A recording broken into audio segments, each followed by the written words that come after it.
Hey guys, welcome back to the Transformation Church Message Recap Podcast. We are back. I'm Justin, one of the hosts. Brad, Cheers. Lead pastor. Nate is with us today. What's up, guys? Nathaniel. You're not on the thing. Kyle's here, but he's got no mic today, so he don't want to talk. Yeah. But we're back 2 weeks in a row. That's off to a good start. I'll tell you what, we're on a roll here. Hey, and I plan on being here next week, so next week's looking promising. I might not be here next week, actually. Depends really? on what. Yeah, I got a thing. It depends on how it goes. I don't know what we're going to talk about. Yeah, but you guys can still do it. We're gonna 3 weeks. 3 weeks in a row. That's right. Wow, it's pretty good. Nate, hello.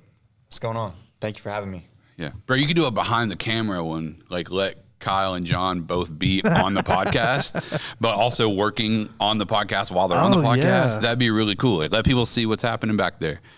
They could talk about nerd stuff. Yeah, they can be like, we're using the F64 and the with the 2.8. We got to gigahertz. tweak the PRAM here. Not the PRAM. Yeah. Our subroutine got harshed, and we got to reglaze the subroutine on What? it. All right. That's from a movie. What movie is that from? What's that Pauly Shore movie? Son-in-Law. Son-in-law. I've always used that. Yeah. He's like, what happened is your PC got harsh.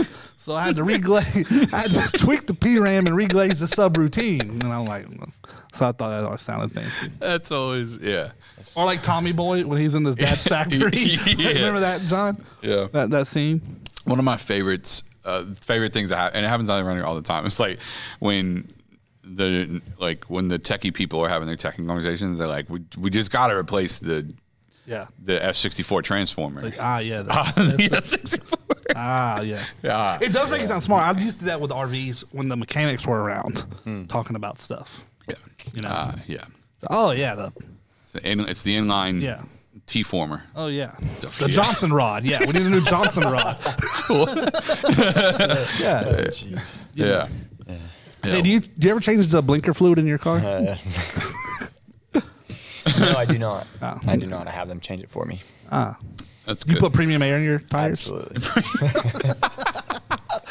Only the premium. Only, well, naturally. Yes. Yeah. Nate put the Christmas gas in his car from the green handles. Yeah.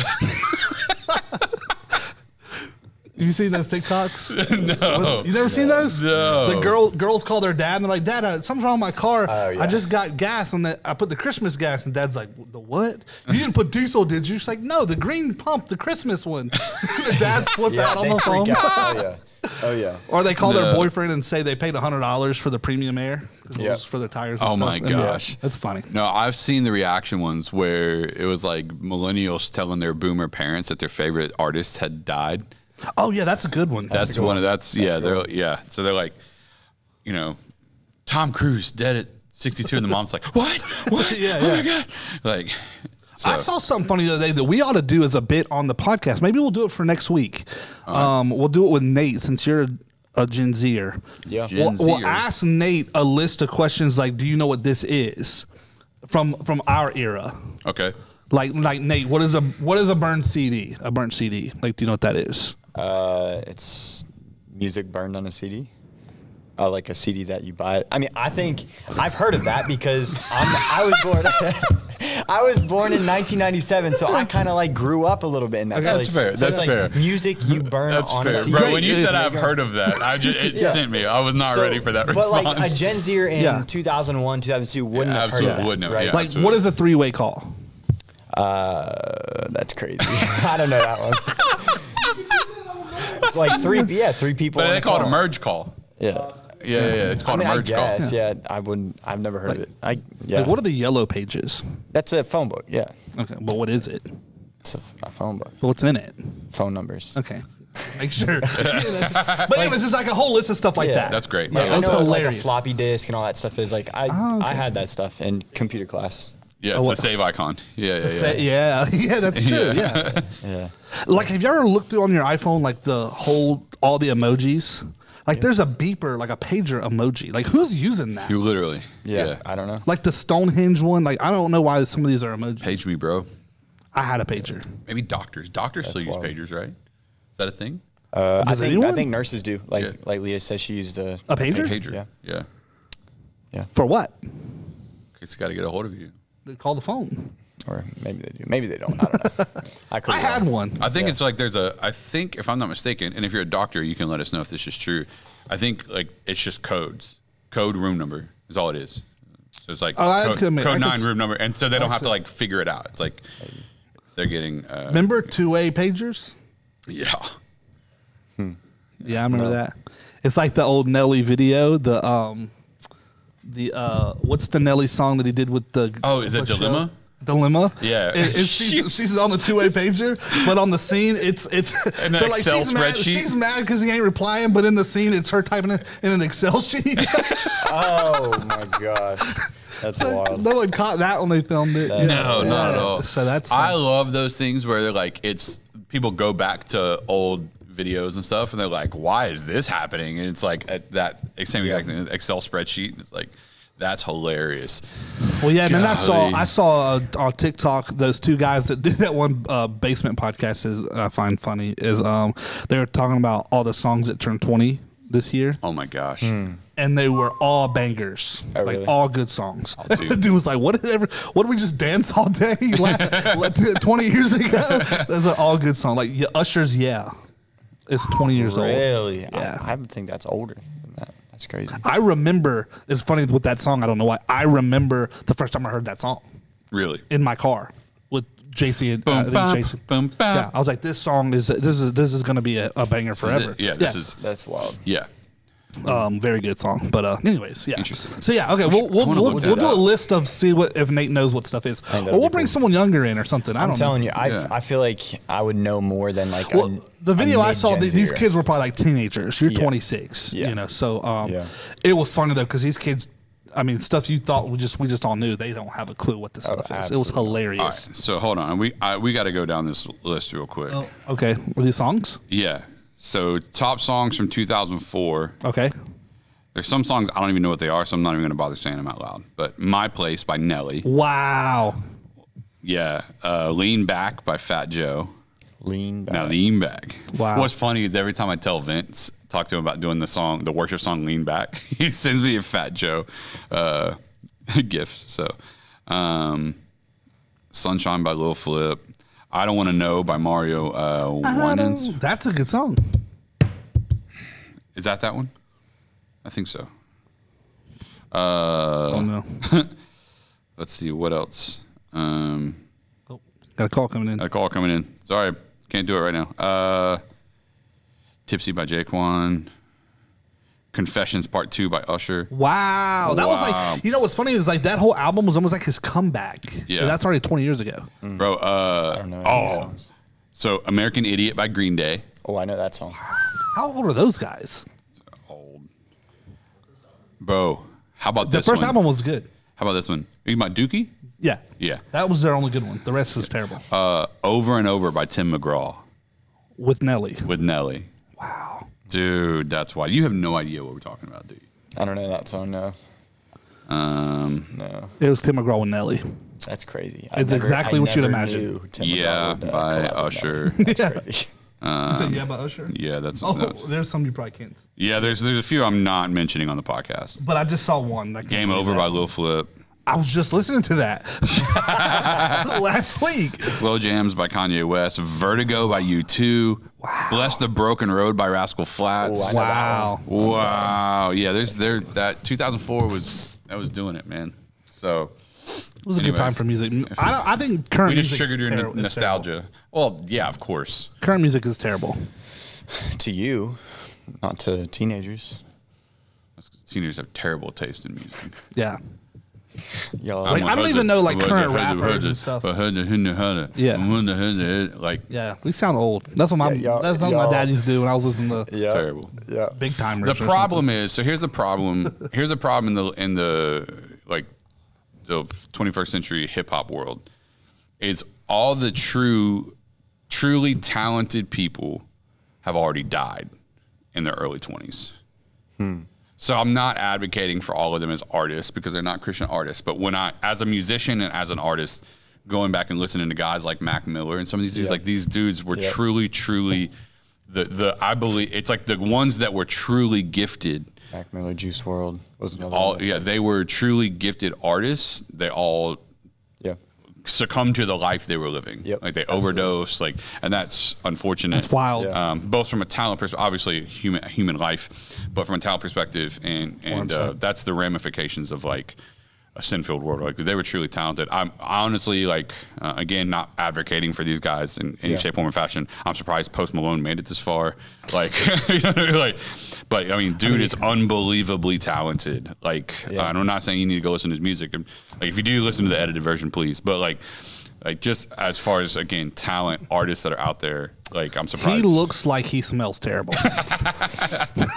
Did you see what he wore for the New Year's Eve party? No. Oh, he wore like a crop top Dallas Cowboys jersey with like skin tight jean shorts. I saw the performance he did at the CMAs doing the old Joe Diffie song, the pickup. Something women like about a pickup man. That He's got a good voice. He sang that at the CMAs. It was Morgan Wall and some other. He was at the guest and he sang that song. It actually was pretty good. Yeah. But he is talented. He's very talented. talented. He can play guitar. I mean, he's a good guitar player. He's very talented. But that's what I say. It's like I'm shocked he's still here because of like when you look at him, you can tell like, bro, it's been rough. Last decade's been tough. He talked about it. He's only slowed down a little bit because of his son. And he's sober now. He's not drinking anymore. Yeah, I saw that. He's not drinking. Yeah. When he's lost a lot of weight. Yep. Like, so yeah, but all that to say, it's like, I think that's one of the reasons why, like, my generation doesn't have a lot of confidence in the music coming out of the current generation is because it's most of the people that are the most talented haven't made it. Yep. They've,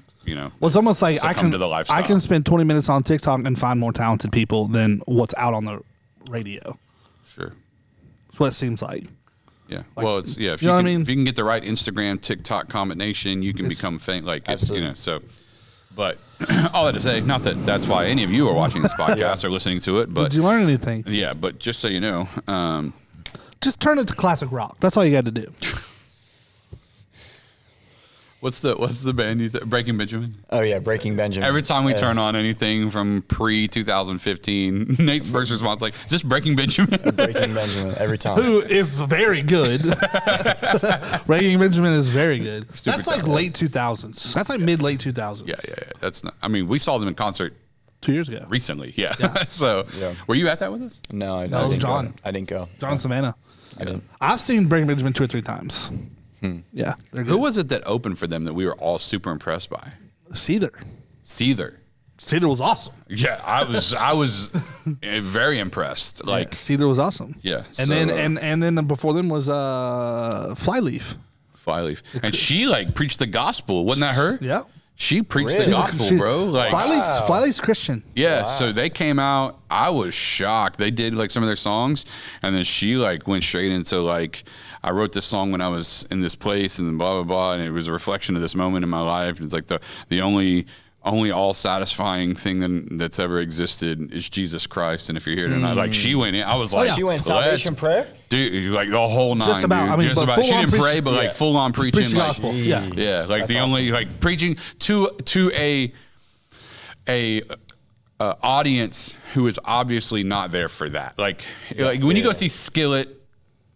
You ever see? You kind of know what you're gonna get out of this. Like you know whatever. Skillet's good rock and roll too. Yes, but you know all dudes gonna get up there and do that. Yeah. I mean, a Seether crowd and a Breaking Benjamin crowd. For her to have gotten up and done that, I was like, extremely bold, very courageous. Applause to her. When they came out, they were all the whole band was Christians, but they made it not as a Christian band, and it's like people that knew. And then once I didn't even know early on when they come out, I just knew they were like a dope sounding like with a chick singer. Because she was like that was that hardcore era, like with this little bit of the screaming. You know, she did a little bit of the screaming and stuff. But when you listen to some of the lyrics, I mean, she's got a whole like the "I Can Feel You All Around Me" is a song about the Holy Spirit. Yeah, you know, I can feel you all around me, thickening the air I'm breathing. You know, that's how POD was when they came out. They were all Christians in a band, but they weren't a Christian band. Yeah. So, Then there was Creed.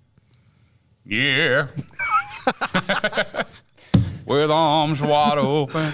Hey, I liked Creed. Under the sunlight. Yeah, that's about right. Yeah. So his voice was never my favorite, but they had some like. Listen, I just like rock and roll. It's like Nickelback. I don't know why everybody hates on Nickelback. That is rock and roll. Nickelback. Yeah, you would. Listen. You would.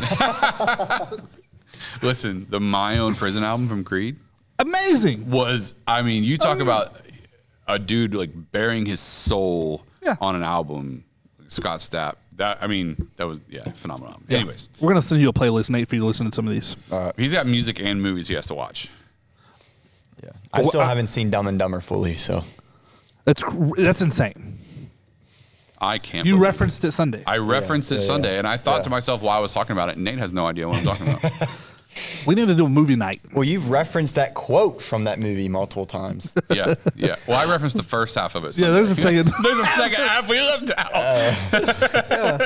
Yeah. Not the Rockers be a little rockier than this. Yeah. So it's a great movie. Yeah. So all that to say is, we talked about it on Sunday. We used it in a quote. Great transition there. So.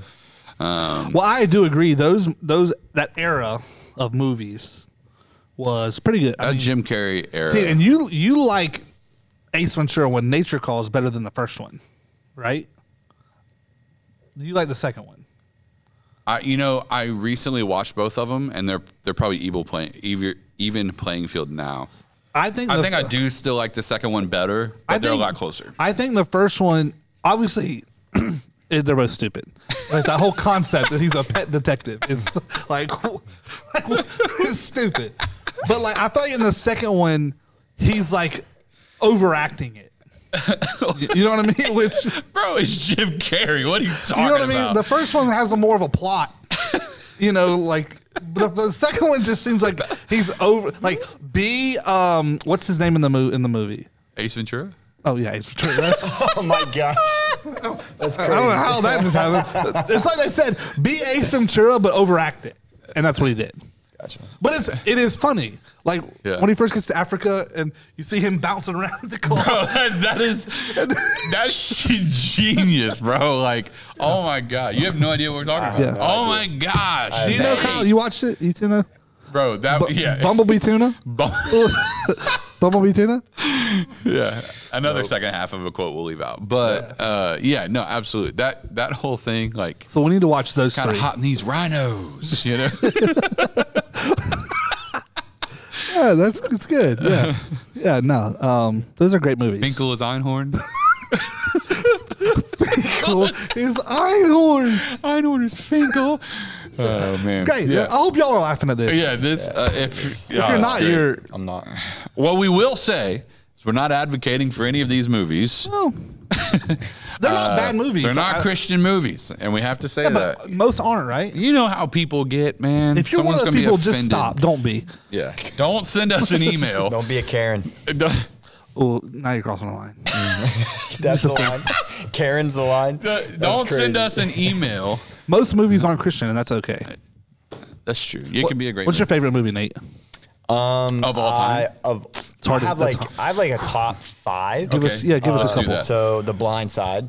I love The Blind Side. I love Sandra Bullock movies. Like, she is a phenomenal actress, and just the concept of the movie. I love it. I love sports movies, right? So The Blind Side, Shawshank Redemption. That's not a Christian movie. Oh, wow, okay. Not a Christian movie. Yeah. But, I don't think a Christian movie is going to make it on any of this list. Well, The Blind Side kind of is. They're like a Christian family. Maybe. I don't know. I'm gonna put this out there because I'm gonna be bold, and I know I'm gonna get a lot of flack. You're gonna say The Notebook. It's gonna be like the Justin. Is it The Notebook? Documentary. It is The Notebook. The Notebook. God. I love The Notebook. I've watched that movie probably more than any other movie in my life. The Notebook. I love it. I love it. I've literally only seen it once, and I was made to watch it. I do. That's 3. That's insane. Good Will Hunting. I love Good Will Hunting. I like those like late 90s, like, good movies leading up and then like a tearjerker at the end, but then it's like a celebration. And it's like, wow, like I love those type of movies. So Good Will Hunting. And then Radio. Radio is another, if you've ever seen Radio. That's a good movie. A Few Good Men. That movie's phenomenal.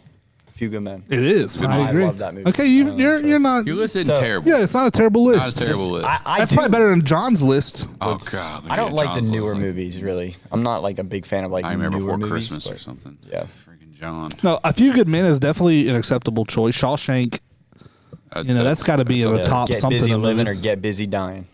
Come on. It's like the Green Mile. That's a good movie. That was a weighty movie. Oh, that was yeah. Because like, what was going on here? What is that? yeah. See an angel?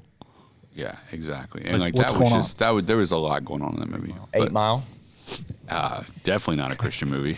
Not a Christian movie. Don't watch boom, that. boom, boom, boom, boom, boom, boom. Yeah. I So just love it. You know, one on my list is Forrest Gump. yeah, it's like the top of your list, right? Like I we love talked that. about I this. love that Forrest movie. Gump. Yeah. Interesting. What else is on your list?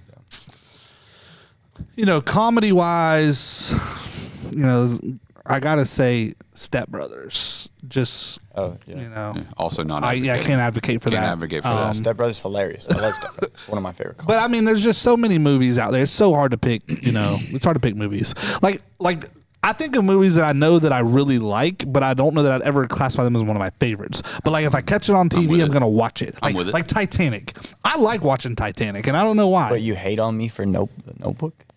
Okay, that's not even in the same ballpark. The Notebook is the most chick movie ever. The Titanic isn't? No, not to me. Let us know. Yeah, let us Is know. the Titanic- I like watching Titanic. I mean, because think it's a good movie. It really happened. You know. So, but did you know that? You know that's a fictional movie, though, right? Sure. Yeah. Like, you know, the Titanic really sank, but like Jack Dawson and whatever her face Yeah, is aren't Rose. real people. Yeah, Rose and Jack Dawson. Yeah. Because I saw something that people actually thought they were real people. Like they thought the whole thing was about real people. Really? Yeah. But like that really happened though, the Titanic. So it's like like the fact that those people jumping off the ship and all that stuff, like that happened. That's kind of crazy to think about. I like war movies too. So like Saving Private Ryan. Yep. Good. I like that. I like gangster, like mafia movies, honestly, and I know I shouldn't advocate for that either. Like Casino, so I shouldn't say that, but some of those. Yeah. But I like war movies because that is so real, especially like, you know, Saving Private Ryan triggered a lot of World War II vets or PTSD because that opening scene was like so realistic. But there's just Those are good movies. what are you doing? The song? For Saving Private Ryan. Is that Saving Private Ryan? No. Is that it's not. created the CCR? That's- You're doing a Vietnam song, not the World War Vietnam II. War. Yeah. What movie is that? A lot of them. Yeah, just not that one. You're doing like this Clearwater Revival. Yeah, It's like yeah. the That's like the theme Vietnam. band from Vietnam War. Yeah. in movies. Yeah. Yeah, but Saving Private Ryan was World War II. Oh, Get it right, Nate. Yeah, not the Vietnam War. it's crazy. Those aren't the same. Hacksaw Ridge. That's cool. Hacksaw Ridge. And what's the one with Mel Gibson? It's about Vietnam. It's based on a true story. They're like in a The Patriot. That's a good one. Mel The Gibson. Patriot's Patriot is good. a great movie. Patriot's a good movie. No, Braveheart. It's another phenomenal movie. Oh yeah. See, yeah, you like good. You've got some good movies on there. Yeah, you're all right. Yeah, you You're doing redeemed all right, yourself Nate. there. Tombstone. Oh, great movie. Yeah, Dude. That's your top. Tombstone is up there for sure. I don't think I've seen it. Tombstone's a good movie. Tombstone is a phenomenal Wyatt Earp. movie. That's Wyatt Earp, Doc Holliday. those are real people. Those are all. Yeah. I mean, Dude, there's some. I mean, some of the most legendary quotes ever come from that movie. yeah. I'm your Huckleberry. I'm your Huckleberry. You know, so. Warrior is one of my favorite movies of all time. Warrior. Warrior. Is that a fighting movie? Yep. It's Okay, got yeah, Tom so- Hardy yeah. in it and a few other people that I don't know their names. Every time I've watched that movie, even with guys, like most people are crying at the end of it. Like it is like not because it's sad, but because it's Yeah. like the ending is actually like trying to think it's a good ending. It's the ending you're hoping for throughout the whole movie, and it doesn't happen the way you Yeah, think because it they're is. like but, brothers, right? The brothers fight at the. Okay, yeah, I know what you're talking about. Yeah, that's a phenomenal movie. I think I teared up. Like everyone did. Like it's so good. I don't know about Justin. I don't know if he would, but most people have. I don't want to watch something that makes me tear up. But it's not like it's not a sad tear up. Like it is a very like. I don't want to have a happy tear up All right, cool. want to tear up. Yeah, well, because someone will think it's sad. it's like it is a very like. There's a moment where you're like, yeah. Yeah, you're like it's like a. I like movies like at Yes. the end. It's like you want to run through a brick wall or something. It like is God's that. not a dead. movie. Yeah. Yeah. Yeah. You remember that? Ryan. No, no. That means a joke. Yeah. Oh, yeah, okay. But you remember the movie? Yeah. I remember getting texts when that movie came out when people were going to see it. movie? God's not dead. Gotcha. When in the movie, they At had the end, you text. he's in the rain and Yeah. he gives us like the Christ. Yeah, it was cool. I mean, It was cool, I'm not yeah. hating on the movie like No, no, that, no, but it's phenomenal. it's a little cheesy in some parts. But it's And most Christian movies are. Yeah, not of that course. good. Yeah. The one that came out recently was good. About the revival in Yeah, 70s or Jesus something. Revolution. Yeah, Jesus Revolution. That one was actually really good. Like it was. It wasn't corny. We need more creativity. Like we need to in the Christian world. Like, Yeah, and that's a true story. Greg Gorey's story. yeah. So yeah, but yeah, it's freezing in here. What's going on? It is cold. It's very it's very cold in here. It wasn't. It just all of a sudden got cold. but Only. that's it, huh? 65, Kyle says. Anyways, we had a good Sunday. Yeah. We're still Good in fruitful series. Fruitful. And, Quoted Dumb and Dumber. Dumb and Dumber. Nate got to share a little story. Spiritual moment. A little spiritual moment. Something about being faithful so you can be fruitful. With your finances. A little bit like that. Yeah. Yeah, something like that. Something like that. But We had a good Sunday. We had I saw an old friend was at church. Well, I'm gonna say friend. I didn't know her that well, but somebody from back in the day was here. Oh, really? That saw me. That didn't know I was here until she was here. So it was kind of cool. Nice, dude. But we had almost 1,200 people here Sunday. Yeah. That's why people were shifting to 11:30 service, so that was huge. 11:30 was more crowded than 10 o'clock. Yeah, Yep. yeah. That was good. Thank you, everyone. Yes. Thank you. Seriously, that is huge for us. So, and the crazy part is we're not in February yet. February, March is like usually when the chaos happens. So, this is a good time to be making room. Well, we're we're seeing Sunday. We're also still 21 days of prayer. Today's day 17? 17. 17. So we're almost done. We're going to end Saturday. So By the time you're listening to this, it might not be, but yeah. we're recording it on day 17. Yeah. So we through the rest of this week, 6 a.m. we're still here doing prayer, and then Saturday we'll end 21 days of prayer. End it big. 9 a.m. Day 21 at 9 a.m.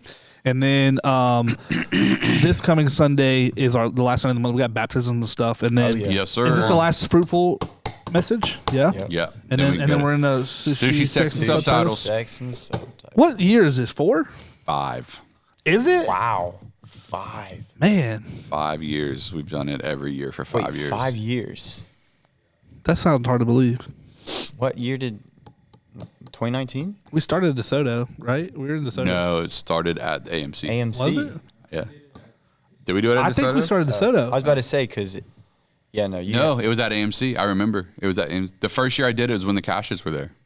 That was the first year we did it, and they came at AMC. Well, then it's 4 then. It's got to be 4. That was 19. 19, 20, 21, 22. No, that was 2020, right? That was 2020. Yeah, 2020, 21, Of February. It was right 23. before we shut down for. Yeah. That's exactly what it was. I just went through the whole sermon series. Someone told me, they're like, you need to turn Sushi Sex and Subtitles into a book. And I was like, it was like a relationship book. And so I just went and looked through all of them. I'm connected with someone on LinkedIn who does that. Oh, really? Yeah. For pastors. Lee in our church just told me that. And I was like, Lee Impey? no, daggum, you would ask me that. I don't know. Can't remember his last name right now. But I'm thinking of New Lee. no. So No, yeah. he just asked me. He was like, you should turn it into a book. So I literally just went through the whole series, like, looking at all the different topics and stuff. But yeah, we started in 2020. I thought we did it at DeSoto. I could have swore. I could have swore we did. I think because what in the story? We have to ask David Cash. He could probably listen to this. He could probably drop in the comments or tell us. I thought his first Sunday was us talking about next Sunday, and he was like, "What is going on? I'm going to come back." I could be way wrong. I just feel like we did it at DeSoto. We'll have to do some research. I can tell you right now. Let's see, 2018. So we didn't do it in 2018. 2019. We didn't do it in 2019. It was 2020. February 2020. Yep. So this will be year 4. Yep. That was the first one. Oh, no. It's 5. It's the 5th. It's the 5th. It's the 5th year. Yeah. The 5th 2020. Wow. Yeah, 2019. I was here the first. We did the one. Better Now series in relationships. That was the one where Eli wore the shorts and they went and filmed it at that. Yeah, that's what he said. That was AMC. Yeah. So that's wild. Wow. Yeah. No. It's it's always I don't say controversial. It's controversial in a good way. It's provocative. Provocative. Yeah. Gets the people going. That's right. Yeah. What's that song from? I don't know. Jay-Z song at the beginning or something. They have a clip from a movie. What's that movie? I don't know. It's provocative. Gets the people going. Yeah, Isn't it Will Ferrell? It might be. Anyways. But, so that's always a good relationship series. So that's where you're going to want to bring out your, anybody, everybody. Yeah, your friends and your family. Yeah. We're going to talk about sex, just so you know, everyone can get ready. But not every week, but we are going to talk about it. I feel like the church needs to do better at talking about sex. Absolutely. Hey, let's lead the charge. Sex is a good thing. And subtitles. And subtitles. And sushi. Maybe we should give context to what this title means. Oh, that's a good idea. All right. Sushi, sex, and subtitles is a metaphor, analogy. They're all words that represent something else. So sushi is dating, sex is marriage, and subtitles is communication. So it's an overview of what you need to be looking for in relationships, dating, marriage. That also includes sex. Yeah. So, yeah, super helpful series. We get great feedback every year. We do. My wife is going to be making an appearance for her once a year. It's now, I think it's officially an annual thing that she shows up for one sermon a year during the relationship series. So she's going to talk? Mm-hmm. Yeah, remember last year we did in the chairs? Like we did that sermon sitting down. I do. So we're going to do that again this year. Just going to be good. I'm excited about that. I'm preaching a marriage sermon. Oh yeah, single man's guide to marriage. Yeah, it's a prelude to his book. It's prelude to my book. What you ought to do is. That's crazy. Yeah. I'm gonna write a marriage book and then a parenting book. The Single Man's Guide to Marriage, and then the Non-Parent's Guide to Parenting. It's the books. Bro, I'm telling you, you have to write these books. Like, I've been thinking about it for years. I think it's hilarious. It is. The parenting one's the most funny to me. What you ought to do. The subtitles could be what you ought to do is. Because I know parents love to hear that. Yeah. If you wrote a second one, the subtitle of that one would be "My kids would never." Yeah. Oh yeah. My kids wouldn't. I wouldn't do that. My kids won't. My kids would never do that. Yeah. I just saw a TikTok. What's the Kennedy guy? The little comedian guy that does TikToks and stuff. Tim Kennedy. Yeah, isn't it? That sounds right. The white guy. Sure. He does little skits and stuff. But anyways, right. He's doing that. It's like, joking like even like I don't. It's getting it wrong, but something in the line of, like, oh, your wife now's a stay-at-home mom. Like, what does she do all day? Like that. Stuff like that. Those are fighting words. Yeah, moms, we are not saying that. Yeah, he's a non-parent, and he's quoting, and he's like questioning. It's like, so what does your wife do? All day? Day of relaxation. It's like stuff like not that. Even close. Yeah. So no, I want to write the stay-at-home moms. We know we appreciate you very much. We are not saying single man's guide to marriage, and then the non-parent's guide to parenting. Yeah, that's good. Well, what spawned the idea was out of a real conversation where honestly, I was in a conversation one time with someone, and they made it sound like because someone isn't a parent, they have zero insight at all. Like, you can't have an opinion or anything because you're not a parent. I'm like, well, just because I'm not a parent doesn't mean I can't have insight into something. Like, now it doesn't mean that you should go around telling every parent, You know what I'm saying? But it's like, they almost made the thing like, well, you have zero idea what it's like. True. That doesn't mean I don't have, like, I have a lot of friends that have kids, and I'm observant. I've watched, I'm like, well, I wouldn't do that. Yeah. Your kid's terrible or whatever, like, whatever the case is. But it's like, there's always like just general biblical insight. Like, right. You can't speak to those things. That was kind of what sparked the idea. Then I was like, obviously the book would be like a satire, like supposed to be comedy or whatever. So that is, I think it's fantastic. So if you need me to do one, I will. I'll just give me a few weeks to prep a message. That is so funny, dude. That would be funny. Anyway, so I'm excited about that series coming up then, and then I think this year's just gonna. It's already the end of January. Like, I feel like this year's gonna go by so fast. Like, we're gonna be in the summer before you know it. Easter's gonna be here in no time. We were just talking about that at lunch today. We had a planning meeting for Easter at lunch today. Yeah, it's like that's gonna be here in no time. Yeah, Easter's gonna be. I was like, something's going on, guys. I was like, Easter's gonna be wild. Yeah, so in a good way. Because the Lord is risen. Yes, risen. Risen. You mean Riz like that? Maybe I should do a list of Gen Z words or whatever. That's a good idea, like slang. That you might not know. That's a good idea. Like what does Riz mean? Like that kind of stuff. Yeah, that's a good idea. Oh my god. We'll go back and forth. That's like that video I sent of the Gen Z Bible or whatever.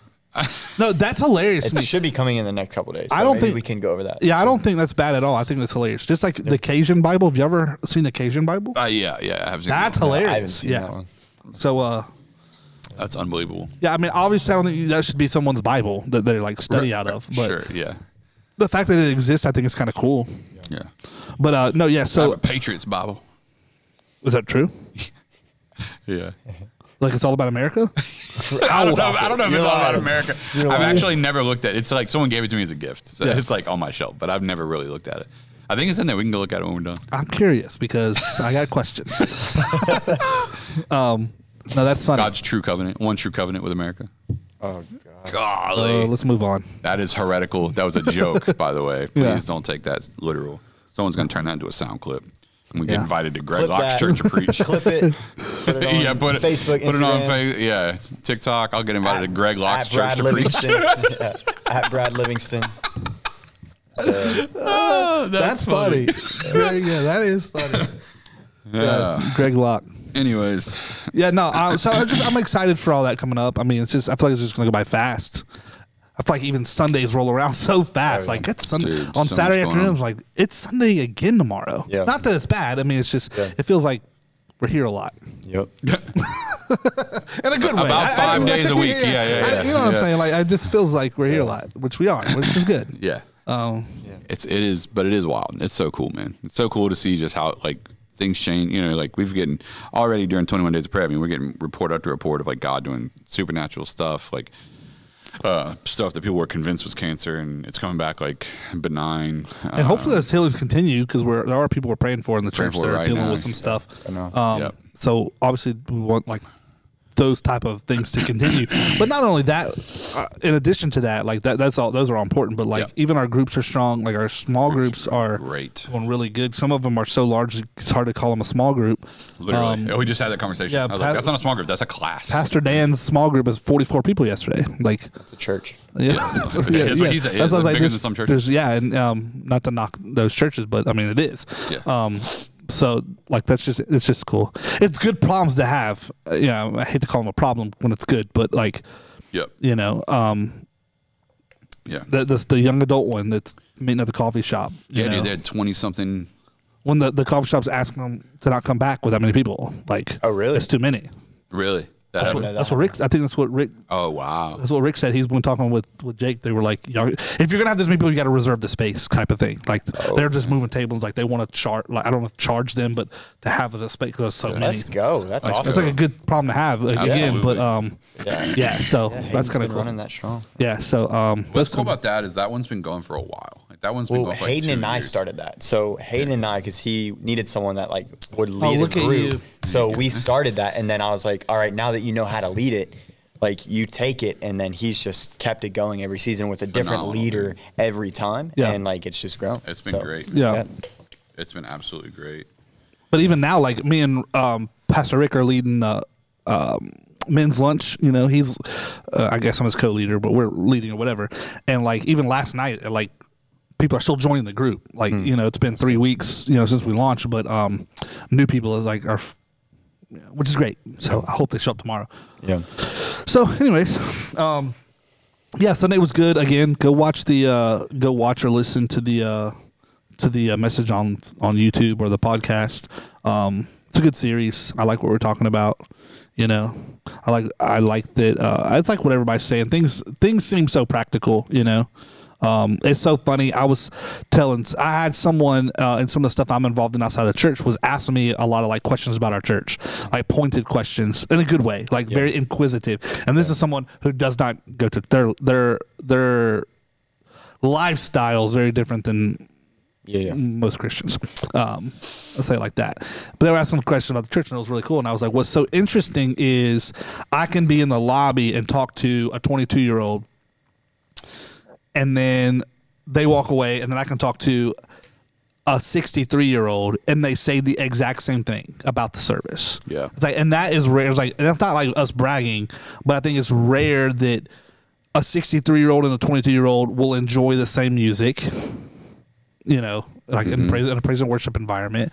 But then even how the message speaks to both demographics, like those are completely different. I mean, you're talking about from a boomer, you skipped over Gen X and millennial, like 2 other generations in there, and it still speaks to both groups. And I think that's just cool. I think it's probably, you know, I think that's just special about what's going on here right now, you know. And who knows how long that'll last, right? Like, is that something that's just happening now, or is that going to be something forever? Is that part of who we are? And maybe there's yes to all of that, but I think it's, you know, I think it's stuff we were intentional about. You know, it's like, I mean, we had the splatter effect conversation. Like I think that's a lot of it. Obviously, not to discount the spiritual, right, of like what God's doing, but I think if you sat us down and questioned us, and I mean us, like maybe me and Brad, maybe Pastor Dan, include him, but and then from there spilling over to the other staff, and you were smaller then, but the level of intentionality early on, I don't think most people realize. Yeah. And I think I could see people giving a lot of pushback to that if they knew.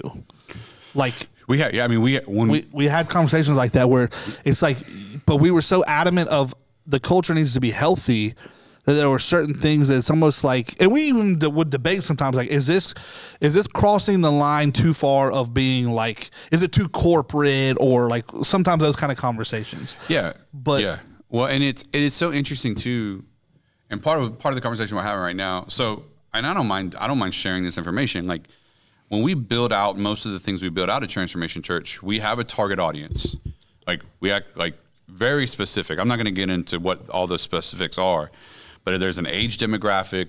There's a background to this hypothetical individual. Like, so we have a demographic we communicate to, because we believe if we can communicate to this particular person, then we can hit all of these people that are around this person. We can hit their parents, their grandparents, their boss, like, et cetera. Not only that, I think it's biblical.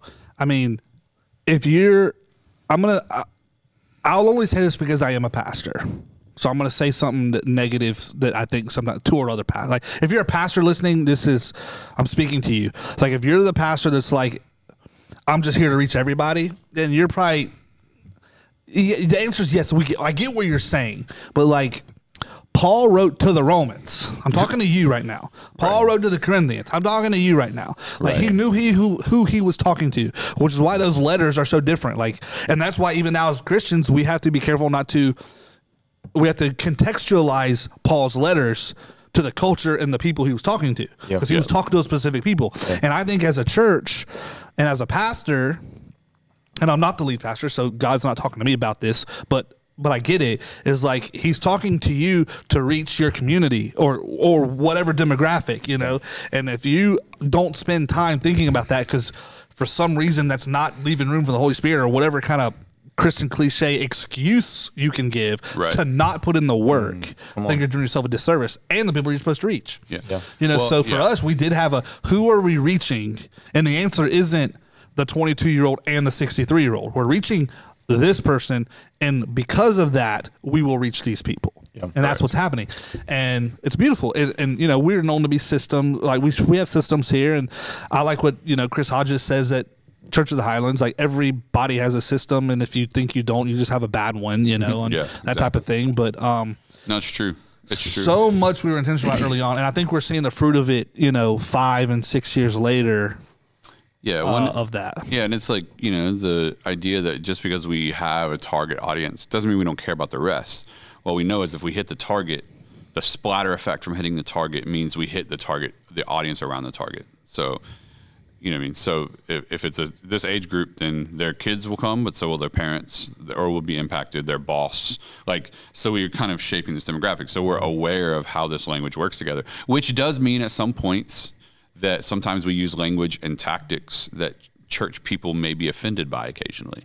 And church people just have to get over it. You know, it's like, my thing is like, you know, if you are one of those people where it's like, for example, if you're offended by the fact that we have a target audience, well, There's 1,267 churches in our county right now. 1,266 of them don't have a target audience.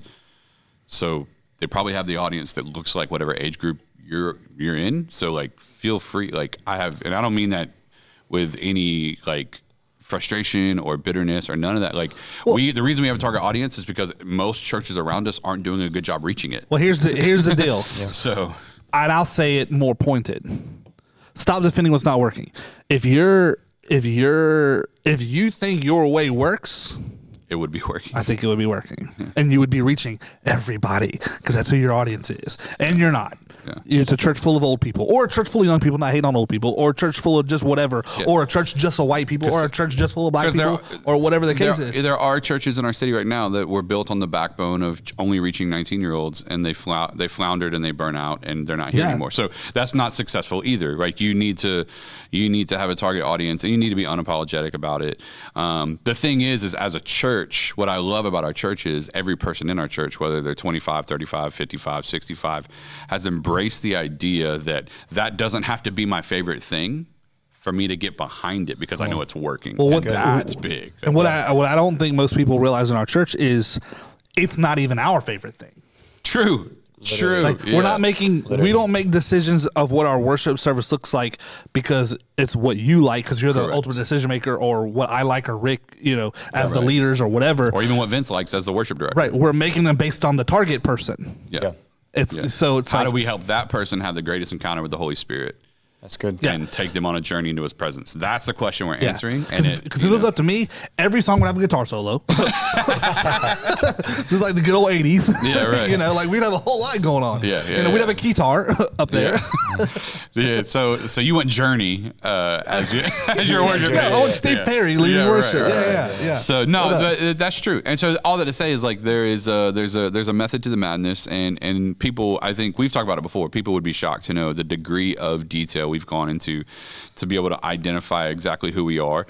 And, it goes back to what we talked about with values this past Sunday when we were dealing with relationships in people's lives. And when you know who you are and when you know your values, you're not deterred every time something new pops up to go, what if we did that? It's like, no, this is who we are. Yeah. And we can unapologetically say no to good things that just may not be God things. It's good. It's like, we have a pretty busy calendar, but compared to a lot of churches, we are very streamlined compared to a lot of churches because we say no to so many things. I was just telling this to somebody, literally, what's today? Tuesday. I was just telling this to somebody Sunday because they were like, I was telling them we get no less than 1 to 2 requests a week to go be part of something right now. So our worship team to sing at a thing, group choir, me speaking at something, and 99.9% of it's a no. And a lot of it we'll tell our people about they can go be part of, but I'm not going to bring the worship team over and do that whole thing because it's like, it's going to, we only have one paid worship person. So our team has 3 services. Like that's like, so our team is. Plus a Thursday. And plus Thursday night. Yeah. And they're all in small groups. Half of them are in pipeline. Like, they're all, and if I ask them to do something, they're going to feel obligated to say yes because the pastor asked them, and I'm just not going to put them in that position. Good. So it's like, we'll come be a part of your thing. We just don't need to participate at the level that it demands more from our people. So we say no to a lot of things. It's not because we don't want to be part of community things. We go. Nate preached at a youth thing recently. It was a combined youth thing. I'm preaching at a church on Palm Sunday at nighttime. So we do say yes to certain things, but it has to be something we feel like God has put on our heart. Otherwise, we'd be doing stuff all the time, burning our people out, and then wondering why our church isn't healthy. And the reason it's healthy is because we know what to say no to, because we're really clear about the things that make the most sense to us. Exactly. So, all that to say is we're proud of what God is doing here. And in addition to the Holy Spirit, which is the main thing, and the fact that the gospel is being preached and we're developing leaders and all those things, the culture is part of it. And we can be proud because we know God gives gifts, you know what I mean, to people. Yeah. And we have people here that are operating in them, even the staff. Like, we don't have to dance right. I will unapologetically say our churches ran really well. Yes. You know what I mean? I've been in others. I've been a part of, I'm not hating on anything. Sure. I didn't mean it to sound like that, but I know, because I see the ins and outs of everything our church does, we are ran well. And that started with Pastor Dan, you know, and the things that he has instilled in part of our culture that we still do, and, you know, caring for people and those type of things. And, you know, you're way more of a systems guy than your dad was, you know, that type of thing. But systems, man, I think systems too, but how we are financially and all that. And then, you know, Rick was a big missing piece of the puzzle, how he's good at caring for the teams and the people and the coaching aspect. You know, we needed that. And then down the list, Kyle with his team and what he does, and you know, John and, you know, Nate, the whole thing. But and Nate. It's ran well. Yeah, it is ran well. And I will be unapologetic, and I don't mean that as like braggadocious and to batter someone on the back, but it is. And I think we could see the evidence of that. Sure. Outside of the spiritual. Sure. Well, you know, God doesn't send healthy people to unhealthy environments. So if you want to grow, you have to get the house in order. Like, that's just the way it goes. And we work really hard on that. And that is something we're proud of. We're proud of it because, like, most of us have been part of environments and situations, whether that's corporate, church, whatever, where that wasn't the case. We know what that looks like. We know what the environment we want to work in is. Like, we work together. So it's like, we don't want to be in environments where no one wants to show up. And then B, we got to lead teams, or we get to lead teams. And then the teams that we get to lead also lead volunteers or dream teamers. Well, so all those things really matter, and we want to cultivate it. But even beyond that, you know, you got to cultivate an environment where people are being healed and touched, and the Holy Spirit is doing a work. And, you know, if all we are is a mirror to their trauma because we look exactly like other environments they were hurt, that's never going to be good for anybody. So we always want to try to do our best. We're not perfect. I tell me all the time, I'm going to let you down at some point. I'm going to let you down. Nate definitely will. Yeah, absolutely. But no, in all seriousness, like, we're going to let you down because there's going to be a phone call we don't get back to fast enough. There's going to be something that I do that you don't like. The question is, like, is the heart behind who we are as a church in the direction you're going? If so, man, we want you on board because we can. God's going to use us to change lives, and we want you to be a part of it. So, doing it. Nate's doing it with teenagers. Come on, we're doing it. Changing lives. Yep. No, I'm not. God is, but yes. Well, yes. Well, yeah. I mean, but you are, right? Yeah. What's wrong with saying that? Yeah. No. God's changing them. Your impact. Yes. There you go. Come on. Love that. Good for you. Wow. All the glory to God. So do you, glory. Talk about that on Sunday. So go check out that message. It was good. We talked about values on Sunday. Just in case you want to know, we talked about personal values for you, for your home, and how if you have values for you, you can measure up every opportunity in your life to those values to make sure you end up where you want to be. And so go check out that message on Sunday. If any of you are still listening, somehow you made it to the end of this podcast. I'm sure there are. There's got to be at least a few. Listen, we're really glad that so many of y'all listen and watch it. What's so many? More than you would think. More than you would think. Really? Shockingly. People stop and tell me, and I'm genuinely shocked. There's a couple in our church that put us on while they eat dinner. They're watching us right now. While they eat dinner. Wait, we're live? No, but like the fact that they are going to be watching this means they're watching us right now. Oh, gotcha. Like when we took a few weeks off, we took a few weeks off. Like people literally told them, like, y'all need to, like, we've been, our dinner time has been dinner like, time we watch my drive to work on whatever day it drops. Really? So serious. Wow. Dude. I told him, like, you need better entertainment.